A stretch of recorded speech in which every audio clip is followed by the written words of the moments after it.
Hey guys, welcome back to my channel. My name is Lokesh Raut. I'm a fifth year medical student at Orenburg State Medical University. And in this video, we'll be talking about English State Medical University. जिस university ने मेरा सारा दिमाग ख़राब करके रखा है। मेरे को काफ़ी दिन से इस यूनिवर्सिटी के बारे में स्पेसिफिकली क्वेरी आ रही है। उसकी क्वेरी क्यों आ रही है मैं आपको समझाता हूँ कि मेन रीज़न क्या होगा ऑब्वियसली। और इसके लिए मैंने 2-3 बच्चों को मैसेज कर रखा था, बट उन्होंने मेरे को कुछ ज़्यादा डिटेल दी नहीं। मैं उसके वेट करते रहा और अभी फाइनली जब कल एक बच्चे ने मेरे को खुद से कांटेक्ट किया रिगार्डिंग ट्रांसफ़र। मैंने उसको पूछा कि क्यों लेना है। उसने बताया कि भैया मैं इंग्लिश में हूँ और ऐसी ऐसी दिक्कतें हैं, तो ये सारे कारण हैं कि मेरे को वहाँ से ट्रांसफ़र लेना, मुझे यहाँ नहीं पढ़ना है। तो मैंने बहुत सारी वीडियोज़ डाली है बहुत सारी यूनिवर्सिटी के बारे में। बशकीर पे अभी भी किसी को कन्फ्यूजन होगा तो बशकीर प्लीज़ जाके वीडियो देख लो। कैमरो देख लो, उराल देख लो, चुआश देख लो, ओरेल देख लो, कबार्डिनो, समारा, ओरेनबर्ग, नॉर्दर्न। मैंने बहुत सारी यूनिवर्सिटी वीडियो बनाई है, वो तुमको हेल्प करेगी। इंग्लिश के बारे में मेरे को ज़्यादा क्वेरीज क्यों आ रही थी, उसका the single in the whole only one reason है उसका बजट। उसकी सालाना फ़ी 1.5 लाख बताई जाती है, लेकिन कॉलेज की तरफ से उसकी जो ऑफिशियल फ़ी मेरे हिसाब से 1,89,000 है। क्योंकि जब वहाँ के बच्चे डी ऑफिस में गए थे अपनी फ़ी या जो भी कुछ फ़ी का पूछने, तो उनको 1,89,000 बताया गया था। कॉलेज की फ़ी कंसल्टेंट लोग तुमको मोस्टली इंग्लिश की फ़ी में 1.5 लाख लिखी दिखेगी। हॉस्टल की फ़ी 15,000 है। English is mostly popular among Gujarat students. Popular मतलब पॉपुलर नहीं है, जो वहाँ पे एडमिशन करते हैं वो जो मेन लोग हैं वो they are basically from Gujarat. Mostly Gujarat से होगा, क्योंकि ज़्यादातर मैंने देखा है इंग्लिश के बारे में ज़्यादा क्वेरीज आती है गुजरात से ही आती है। वहाँ पे जो बच्चे पढ़े उसमें ज़्यादातर गुजराती ही आपको मिलेंगे। उसने बताया कि भैया ये जो एजेंसी है, ये जो कंपनी है, वो उसने हमारे कॉलेज में, हमारे स्कूल में 11th-12th जैसे होता ना, उन्होंने हमारे इस पर सेमिनार किया था। और उसके बाद में जब हमारी नीट हुई तो then after that we contacted them, और फिर हमको उन्होंने इंग्लिश के बारे में बताया कि ऐसा ऐसा है, सब कुछ अच्छा है, एनएमसी अप्रूव्ड है, ECFMG अप्रूव्ड है, WHO अप्रूव्ड है, कोई दिक्कत नहीं है, बहुत बढ़िया कॉलेज ये वो। लेकिन उन्होंने हमको बहुत सारा झूठ बोला। अब वो झूठ क्या क्या है उसके बारे में बात करेंगे। बच्चों को बोला गया कि इंग्लिश से बैचेस पास्ड आउट है और इंग्लिश में अभी बहुत बैचेस है, लेकिन ये झूठ है। इंग्लिश में 2022 में पहली बैच गई और 2023 में सेकंड बैच गई। 2022 में लगभग 70 बच्चे थे, 2023 में 200 बच्चे गए। 2023 में बहुत एक हवा थी लो बजट कॉलेजेस की, तो इन लो बजट कॉलेज के नाम पे इंग्लिश को बहुत बेचा गया, क्योंकि 1.5 लाख फी थी। मेरे को कंसल्टेंसी का नाम पता है, आई नो एवरीथिंग, इच सिर्फ सिंगल मेरे को सब डिटेल्स आई है मेरे पास में, बट उतना मैं ज़्यादा डीप नहीं जाऊँगा। फीस स्ट्रक्चर में मैंने देखा कि क्या ही खतरनाक तरीके से पैसे लिए। मैंने फीस स्ट्रक्चर में देखा, प्रोसेसिंग फ़ी और एडमिशन फ़ी और वन टाइम फ़ी के नाम पे 2 लाख रुपए लिए गए। क्लियरली 2 लाख लिखा हुआ है एडमिशन फ़ी, वन टाइम फ़ी, जो कि बहुत ज़्यादा है। रजिस्ट्रेशन के नाम पे 50,000 रुपये लिखे गए। डॉक्यूमेंटेशन के नाम पे 1,80,000 लिखे, और वीज़ा एयर टिकट के नाम पे 55,000। फिर से बता दो, रजिस्ट्रेशन का 50,000 लिखा है, ठीक है। इतने पैसे रजिस्ट्रेशन को नहीं लगते। रजिस्ट्रेशन जब आप करते हो, ठीक है, वो मोस्टली आप कंसल्टेंसी में ही करते हो, जो उसका ऑफिशियल कॉन्ट्रैक्टर है, तो हार्डली उसके लिए 5 या 10 के लिया जाता है। 50,000 इज़ बिल्कुल नॉनसेंस। रजिस्ट्रेशन के लिए 50 के लिया गया था। प्रोसेसिंग एंड डॉक्यूमेंटेशन के लिए 1,80,000 लिखा गया था उसमें। वीज़ा एयर टिकट के नाम पे 55,000 लिखा गया था, और एडमिशन फ़ी और वन टाइम फ़ी के नाम पे 2 लाख लिखा गया था। तो ये अगर आप पूरा गिनोगे तो 2 लाख ये, 55 visa air ticket, 2.5 lakh, 50 registration, 3 lakh और 1,80,000, तो 4,80,000 रुपये आपसे कॉलेज फ़ी, हॉस्टल और मेडिकल इंश्योरेंस को छोड़ के लिया जा रहा है। उसमें से एयर टिकट का जस्टिफाइड है 55,000 इज ओके, पहली बार का लगता है 40-50 रुपये लगते हैं। यदि आप ए टिकट का निकाल भी लोगे तो भी 4,80,000 में से 50 अगर आप निकाल दो तो 4,30,000 आपके पास बचता है। तो आप सोच रहे हो कि जिस कॉलेज की फी 1.5 लाख रुपए है, आप वहाँ 4.3 लाख आप एक्स्ट्रा दे रहे हो या एक्स्ट्रा आपसे लिया जा रहा है जस्ट बिकॉज आपके पास उतनी अवेयरनेस नहीं है, आपको उतना इन्फॉर्मेशन नहीं है। ये इतना पैसा नहीं लगता है, ये बहुत ज़्यादा लिया गया है। एक कंसल्टेंसी फ़ी होती है, एक वन टाइम चार्जेस लिए जाते हैं, मैं मानता हूँ, लेकिन 4.3 लाख एक बहुत बड़ा नंबर है, ये बहुत ज़्यादा पैसे हो गए। ऑलमोस्ट डबल, मैं इसको मानता हूँ कि ऑलमोस्ट डबल ही चार्ज किया जा रहा है, जो कैसा नहीं होना चाहिए। एजेंसी का काम है कमाना, ठीक है।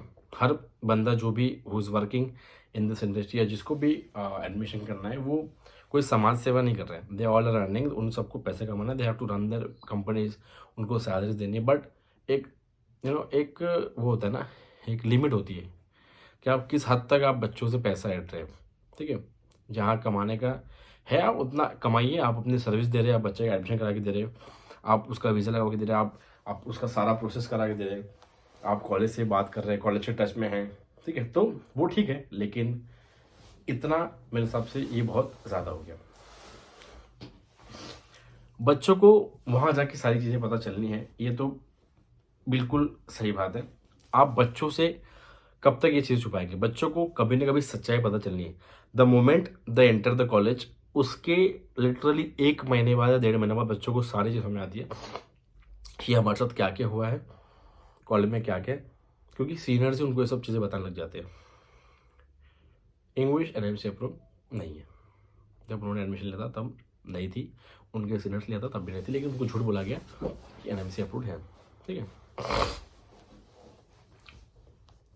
इंग्लिश के पीछे पागल होने लायक कुछ भी नहीं है। मेरे को समझ में आता कि बच्चे इंग्लिश के पीछे क्यों पागल है।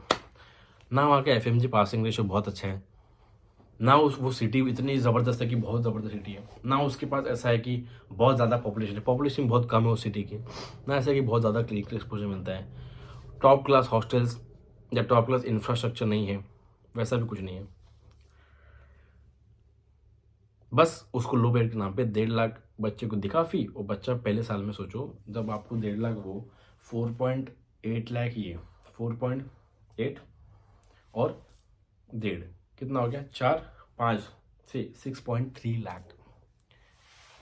और अभी इसमें हॉस्टल ऐड करोगे 15,000 का, तो लगभग आप 6.25 लाख रुपए आप इंग्लिश में देने पड़ेंगे आपको फर्स्ट ईयर के लिए, जो कि बहुत बड़ा नंबर है। इतने तो ओरेंबर्ग में भी फर्स्ट ईयर में लगते हैं, 7.25 लाख रुपए, और इसमें अभी तक मेस नहीं आई है। इन बच्चों को बोला गया था कि मेस कंपलसरी है, फर्स्ट ईयर में आपको मेस लेना ही पड़ेगा, $1,000 आपको भरने पड़ेंगे और आपको कंपलसरी है मेस।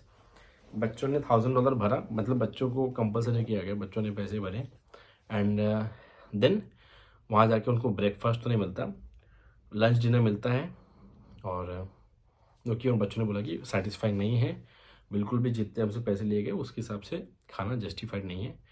मेस का तो ठीक है, मैं उसमें नहीं घुसूँगा, ठीक है, लेकिन आप चार्जेस देखो। मैं हमेशा बच्चों को समझाता हूँ, देखो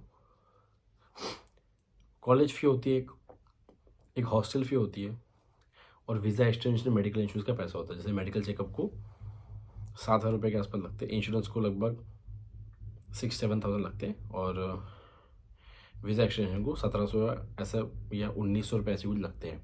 तो ओवरऑल ये आपका 10-15 हज़ार रुपये या 20,000 रुपये मान लिए वीज़ा एक्सटेंशन मेडिकल इंश्योरेंस को, इतना पैसा हर साल आपको लगता है। कभी आप जो कॉलेज देख रहे हो उसमें एक ट्यूशन फ़ी, हॉस्टल फ़ी और वीज़ा एक्सटेंशन मेडिकल इंश्योरेंस, ये 3 चीज़ें होनी चाहिए। ये 3 चीज़ें हैं जो आपको हर साल पे करनी पड़ती है। Every year you have to pay the tuition fee, the hostel fee और वीज़ा एक्सटेंशन मेडिकल इंश्योरेंस का पैसा। इसको छोड़ के जो भी चीज़ें आपसे ली जाती है वो सिर्फ फर्स्ट टाइम आपसे ली जाती है, और उसमें आपके साथ क्या क्या ले जाना चाहिए, उन्होंने फर्स्ट टाइम में क्या क्या एक्स्ट्रा लेना चाहिए वो बताता हूँ। फर्स्ट टाइम का air ticket 40,000 to 50,000 reasonable, it can hardly go to 60, कभी कभी महंगा हो जाता है, डिपेंड्स, क्योंकि आपका जब वीज़ा लगता है तो आपको तुरंत एयर टिकट करके भेजा जाता है फर्स्ट ईयर में। तो फर्स्ट ईयर में वन टाइम जब आप जाते हो वन वे, या आप दिल्ली से अपने जो भी रिस्पेक्टिव यूनिवर्सिटी जाते हो उसमें 50,000 के आसपास लगता है। इसको छोड़ के आपकी कंसल्टेंसी फी ले जाती है। कंसल्टेंसी में मतलब उसमें आपका एडमिशन लेटर, इन्विटेशन लेटर, सारा डॉक्यूमेंटेशन, फर्स्ट टाइम का वीज़ा, इन सब का पैसा होता है, जो कि मैक्सिमम 1.5 लाख, 1.5 लाख के ऊपर एक सिंगल रुपया नहीं। 1.5 lakh is the maximum amount of consultancy which any student should be paying. 1.5 lakh में ही आपका admission letter, invitation letter, visa document सब आना चाहिए। 1.5 लाख मैक्स, इसके ऊपर आपने किसी को 1 रुपया देना है। 1.5 लाख मैक्स है। और इसको छोड़ के कॉलेज में वन टाइम चार्जेस लिया जाता है, जो कि $1000 to $1500 इज ओके। यदि आपसे $1000 से $1500 के बीच में वन टाइम चार्जेस या वन टाइम फी ली जा रही है, इट्स ओके। 1500 से ऊपर कोई ले रहा है तो मेरे हिसाब से वो ज़्यादा है, इट्स बहुत ज़्यादा। कहीं कहीं 1850, कहीं कहीं 2000, कहीं कहीं $2200 भी लेते हैं, $2200 लेते हैं, वो गलत है। वन टाइम चार्जेस $1000 to $1500 के आसपास होनी चाहिए, इसके बीच में ही। कंसल्टेंसी फी मैक्स 1.5 लाख, इससे ज़्यादा नहीं। बाकी बच्चों तुमको कॉलेज फी, हॉस्टल फी और वीज़ा एक्सचेंज, मेडिकल इंश्योरेंस और पहले साल का एटीके। समझिए, आपको फिर से बताता हूँ। College fee, hostel fee, visa extension, medical insurance, ये 3 चीज़ आपको हॉस्टल पे करनी पड़ती है। और पहले साल आपको 3 चीज़ें लगती है, फर्स्ट टाइम का एटीके, कंसल्टेंसी फी और वन टाइम चार्जेस। अब कहीं के क्या होता ना, कंसल्टेंसी फी आपको दिखाई जाती है 85,000 90,000 और वन टाइम फी ली जाती है आपसे $2,000। तो ये भी एक तरीके का आपसे पैसा एटना ही हो गया। मतलब कंसल्टेंसी कम दिखा दी 80-90 हज़ार, लेकिन वन टाइम फी में आपसे ज़्यादा पैसा ले लिया, है ना। वन टाइम फी में मान लो अगर $2,000 लेते हैं, तो आपसे मान लो $500-600 एक्स्ट्रा लिए गए। तो $500 आप कैलकुलेट करेंगे, 85 से 40, लगभग 45,000 आपसे एक्स्ट्रा लिए गए। तो यही 45,000 अगर 85,000 में डालोगे तो 1,30,000 होता है। समझ रहे हो। तो इन गिन के वो 125-130 उतना processing fee on average many consultancy take, लेकिन वन टाइम चार्ज 1500 के आसपास इज इनफ। इंग्लिश स्टेट की बताऊंगा अभी क्या क्या मेरे को पता चला है। उसका जो हॉस्टल है, एक सेकेंड,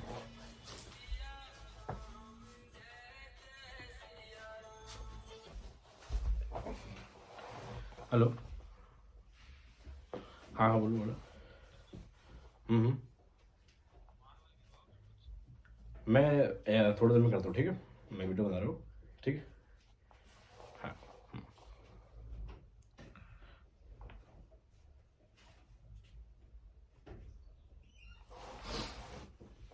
एक स्टूडेंट का फ़ोन था, कोई क्वेरी वेरी होगी उसकी। तो इंग्लिश स्टेट की जो बिल्डिंग है, एक जो उनका मेडिकल जो बिल्डिंग है, वो 8 से 9 फ्लोर का है। हॉस्टल 4 फ्लोर्स का है, जिसमें अभी जगह कम बढ़ रही है, जिसमें 2 सीटर, 3 सीटर, 4 सीटर, 7 सीटर है। 7 सीटर और 4 सीटर वाली रूम सेम है, लेकिन 7 सीटर में उसको 7 सीटर बना गया है क्योंकि उनके पास जगह ही नहीं है बच्चे रखने के लिए। उनका हॉस्टल छोटा है, बच्चे उनके पास ज़्यादा, लगभग अभी 270 इंडियन स्टूडेंट्स वहाँ पे पढ़ रहे हैं। और वो 4 फ्लोर की जो बिल्डिंग है, वही बच्चों को रखा गया है। जब बच्चों ने डीन ऑफिस से बोला कि हमको हॉस्टल चाहिए, तो डीन ऑफिस ने बोला कि हमारे पास फंड नहीं है, फंड आने के लिए कम से कम 2-3 साल लगेगा। तो 2-3 साल बाद हम नया हॉस्टल आपको बना पाएंगे। इंग्लिश में फर्स्ट अभी जो बच्चे पढ़े हैं, उनमें उनको बोला गया है कि उनमें सिर्फ एक ही मेडिकल सब्जेक्ट उनको पढ़ाया गया, जो कि एनाटॉमी था। उससे भी बच्चों ने सिर्फ अपर लिम्ब पढ़ा है। नवंबर, दिसंबर, जैन, फेब 4 महीने हो गए, लेकिन बच्चों ने सिर्फ अपर लिम्ब पढ़ाया। अभी तक बच्चों को सिर्फ 4 बोन्स पढ़ाई गई है, उसने मुझे बताया। इंडिया से कोई टीचर आते हैं उनके यहाँ पढ़ाने, जो अभी दिसंबर में आए थे और अभी मार्च में जाने वाले हैं, क्योंकि उनका वीज़ा एक्सपायर होने वाला है।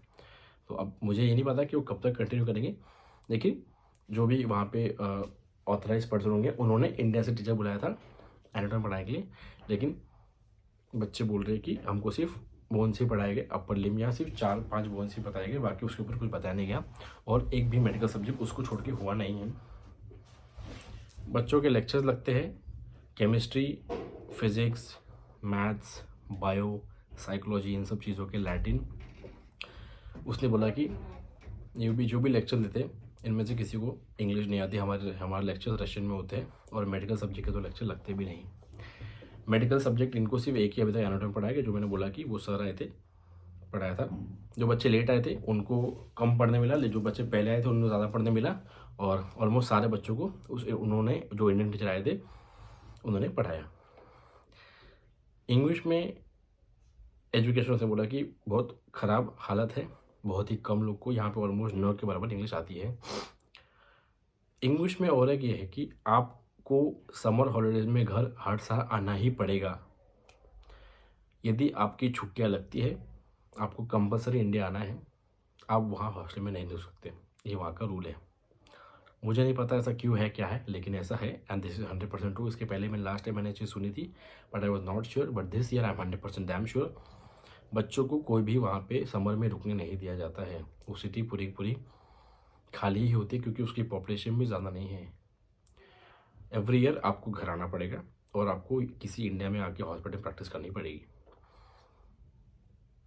हॉस्टल से जो मेडिकल डिपार्टमेंट है उसका 200 मीटर 250 मीटर के आसपास डिस्टेंस है और हॉस्टल से कोई बस स्टॉप 350 मीटर है। आसपास कैंपस एरिया में यूनिवर्सिटी कोई भी R&D सेंटर नहीं है या कोई भी हॉस्पिटल क्लिनिक नहीं है। ये है इंग्लिश की हालत, इंग्लिश की सिचुएशन। मैंने हमेशा बोला है आप लो बजट यूनिवर्सिटी बिल्कुल सेलेक्ट करो, आपकी फाइनेंशियल प्रॉब्लम है बिल्कुल सही है, लेकिन उसका कुछ यूज़ ही नहीं हो रहा तो क्या मतलब है। मान लो मेरे पास 200 रुपये है, मेरे को पानी की बॉटल लेनी है। ये बॉटल एक अच्छी बॉटल है और ये 250 की है, लेकिन और एक बॉटल है जो 150 की है। तो 150 वाली बॉटल दिखती ऐसी है, लेकिन जब मैं पानी उसे भर के रखता हूँ 1 घंटे बाद पानी लीक होता है। तो मेरे को पानी पीने मिलेगा क्या? नहीं मिलेगा। तो 150 डूबे। उससे अच्छा आप अपना थोड़ा बजट पुश करके कुछ एजुकेशन लोन लेके या कहीं से थोड़ा सा जुगाड़ करके 250 वाली बॉटल लेते तो आज पानी आपका वेस्ट नहीं जाता, पानी पी पाते। सेम मेरा बोलने का यही मतलब है। यदि आपका बजट लो है बच्चों तो बिल्कुल कोई दिक्कत नहीं है, आपके पास 2 बेड में अच्छे अच्छे ऑप्शंस हैं, कांटेक्ट कीजिए, मैंने वीडियो डाली है। लेकिन आप इस चक्कर में किसी ऐसी यूनिवर्सिटी को चुन लो जो आपका एजेंट आपको बोल रहा है सब अच्छा है, जो आपको दिख रहा है कि यार कुछ सही नहीं लग रहा, फिर भी ना।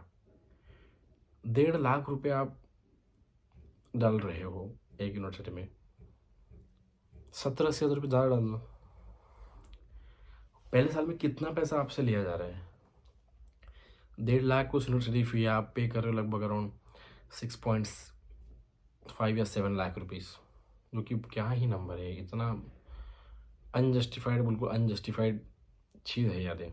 मेरे को तो समझ में नहीं आ रहा कि ऐसी गलतियाँ बच्चों से होकर जाती है। और इसमें मेन दोषी मेरे हिसाब से लैक ऑफ नॉलेज है, क्योंकि आपके पास नॉलेज नहीं है।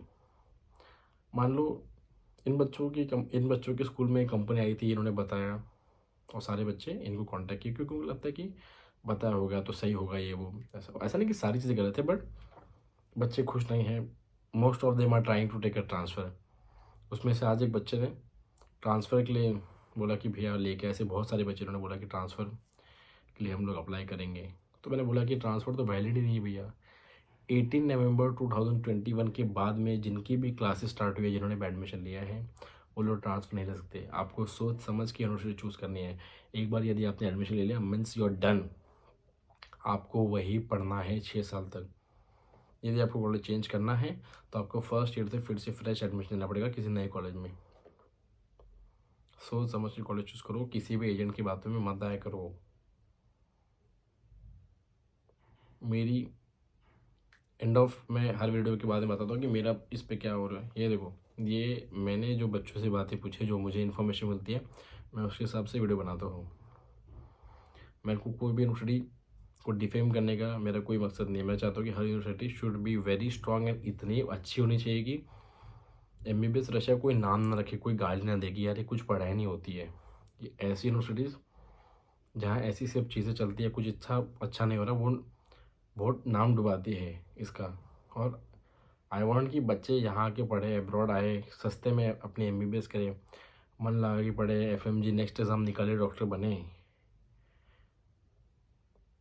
बस मेरा यही मोटिव है। मेरे से आप पूछोगे तो मैं क्या ही बोलूँ, आपको खुद समझ में आ गया होगा कि आपको क्या करना है। यदि इसके बाद भी कोई बच्चा इंग्लिश जाना चाहता है तो वो बिल्कुल फ्री है जाने के लिए। लेकिन this was my review of English state medical university guys. इसको लेके आपको मेरे से बात करनी तो आप मेरा व्हाट्सअप नंबर डिस्क्रिप्शन में है। यदि आपको वहाँ के किसी बच्चे से बात करनी है, आपको मेरे को भरोसा नहीं, मैं आपको उसका नंबर दे दूँगा। मोस्ट ऑफ द गुजरात वाले जो बच्चे वो थोड़ा सा सतर्क रहे और ये एक ही बिठा के ना रखे अपने मन में कि यही यही यही यही, लेकिन क्यों वो पता होना चाहिए आपको। So that's all for today's video guys. मेरा डिस्क्रिप्शन में मेरा इंस्टाग्राम लिंक है, मेरा व्हाट्सअप नंबर है। किसी कोई क्वेरी है तो मुझे मैसेज करें। और अगली वीडियो ट्राइंग कि मैं ओम्स भी बना लूँ। और बहुत बहुत धन्यवाद आपका।